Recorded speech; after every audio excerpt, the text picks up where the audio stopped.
আজকে রাতে আমি কাজ থেকে আসার পরে আমার সাথে একটু দেখা করতে এসেছিল এবং দেখা করতে এসে বলল যে ওর নাকি আজকে খুব চাইনিজের ক্রেভিং উঠেছে।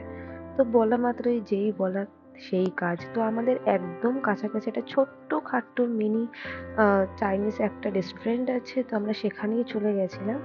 সেইখানে যাওয়ার পরে ওর যা পছন্দ সেগুলো ও অর্ডার দিয়েছিল এবং আমার স্পেশালি পছন্দ ছিল ওই ১ম এ যেটা দেখালাম চিকেন ড্রামস্টিক ওইটা। ওটা কিন্তু খেতে দুর্দান্ত ছিল। 10 এ আউট অফ 9.5 দেবো। আর তারপরে ছিল এই মিক্স হাক্কা নুডলস আর চিলি ফিশের কম্বোটা দেখতেই পাচ্ছ ফিশের পিসগুলো কতটা বড় এবং এটাতে আমি রেটিং দেবো 10 এর মধ্যে 7.5 আউট অফ 10। কারণ এটা আমার ঠিক অতটাও ভালো লাগেনি। বাট ঠিক আছে মোটামুটি ওই কেমন চলে যাওয়ার মতন। তো এরপরে সমস্ত খাওয়া-দাওয়া কমপ্লিট করে বেরিয়ে পড়লাম বাড়ির উদ্দেশ্যে। ওকে ড্রপ করে দিয়ে আমি আমার বাড়ি চলে এসেছিলাম। তো আজকের ভিডিওটা এই পর্যন্তই। দেখা হবে